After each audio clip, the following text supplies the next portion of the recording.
నమస్తే అండి, నా పేరు Uma. Welcome back to dream kitchen. ఈరోజు మన డ్రీమ్ కిచెన్ లో స్పైసీ లవర్స్ కోసం ఎంతో ఫేమస్ అయిన ఎంతో టేస్టీ అయిన నెల్లూరు స్టైల్ చేపల పులుసుని ఎలా ప్రిపేర్ చేసుకోవాలో ఈ వీడియోలో మీతో షేర్ చేసుకుంటాను. స్పైసీని ఎక్కువ ఇష్టపడే వాళ్ళకి ఈ రెసిపీ చాలా బాగా నచ్చుతుందండి. అసలు ఆ పులుసుకి అంత టేస్ట్ ఎలా వస్తుంది, ఆ సీక్రెట్ ఏంటి తెలుసుకోవాలంటే ఈ వీడియోని స్కిప్ చేయకుండా చివరి వరకు ఫాలో అవుతూ మీరు కూడా తప్పకుండా ఈ రెసిపీని ట్రై చేసి మీకు ఎలా కుదిరిందో కామెంట్ రూపంలో తెలియచేయడం మాత్రం మర్చిపోవద్దు. ఒక్కసారి ఈ స్టైల్ ట్రై చేశారంటే మళ్ళీ మళ్ళీ ఇదే స్టైల్లో మీరు ప్రిపేర్ చేసుకుంటారు. అంత టేస్టీగా ఉంటుందండి. వాళ్ళు వాడే మసాలా పౌడర్ల వల్ల, అలాగే కొన్ని స్టెప్స్ ఫాలో అవ్వడం వల్ల ఆ పులుసుకి అంత టేస్ట్ వస్తుందండి. అలాగే నాన్ వెజ్ ప్రియులకు ఎంతో ఇష్టమైన చికెన్ దమ్ బిర్యానీని రెస్టారెంట్ లో చేసేదానికన్నా డబల్ టేస్ట్ వచ్చేలాగా ఇంట్లోనే సింపుల్ గా ఎలా ప్రిపేర్ చేసుకోవాలో మీతో షేర్ చేసుకుంటాను. వాళ్ళు అక్కడ యూజ్ చేసే కొన్ని ఇంగ్రీడియంట్స్, అలాగే ప్రిపరేషన్ లో ఖచ్చితంగా ఫాలో అయ్యే కొన్ని స్టెప్స్ వల్ల ఆ బిర్యానీకి అంత టేస్ట్ వస్తుందండి.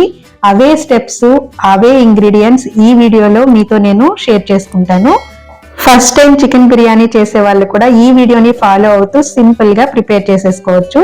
మీరు కూడా తప్పకుండా ఈ రెసిపీని ట్రై చేసి మీ ఇంట్లో వాళ్ళకి సర్వ్ చేశారంటే మీకు 100కి 200 మార్క్స్ ఇచ్చి కాంప్లిమెంట్స్ కురిపిస్తారండి. అలాగే రొయ్యలు ఇష్టపడే వాళ్ళ కోసం రొయ్యల వేపుడిని చాలా తక్కువ టైంలో టేస్టీగా ఎలా ప్రిపేర్ చేసుకోవాలో మీతో షేర్ చేసుకుంటాను. ఈ వేపుడిని మీరు బిర్యానీలో కానీ లేదా సైడ్ స్టార్టర్ కింద కానీ పప్పు చారు, చారు, రసం ఇలాంటి వాటిలో సైడ్ డిష్ గా కానీ సర్వ్ చేసుకోవచ్చు. ఈ వేపుడు కొంచెం వెట్ గా ఉంటుందండి. మీరు వైట్ రైస్ లో కానీ చపాతీ, రోటీలో కూడా సర్వ్ చేసుకోవచ్చు. అలాగే ఎప్పుడైనా నాన్ వెజ్ ఇష్టపడే రిలేటివ్స్ మన ఇంటికి వచ్చారంటే ఈ ఫ్రైని ఒక్కసారి ట్రై చేసి వాళ్ళకి సర్వ్ చేయండి. వాళ్ళు మిమ్మల్ని ఈ రెసిపీ ఎలా చేశారు అని చెప్పి అడిగి మరి వాళ్ళు కూడా ట్రై చేస్తారండి. అంత టేస్టీగా ఉంటుంది. ఈ 3 రెసిపీల ఫుల్ వీడియో లింక్స్ ని ఈ వీడియో కింద డిస్క్రిప్షన్ లో ఇస్తాను.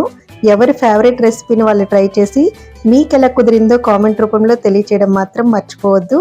అలాగే మీ ఫేవరెట్ రెసిపీ ఏంటో కూడా కామెంట్ లో తెలియచేసేయండి. మన ఛానల్లో ఇంకా చాలా నాన్ వెజ్ వెరైటీస్ ఉన్నాయండి. ఆ వీడియోస్ లింక్స్ ని కూడా ఈ వీడియో కింద డిస్క్రిప్షన్ లో ఇస్తాను.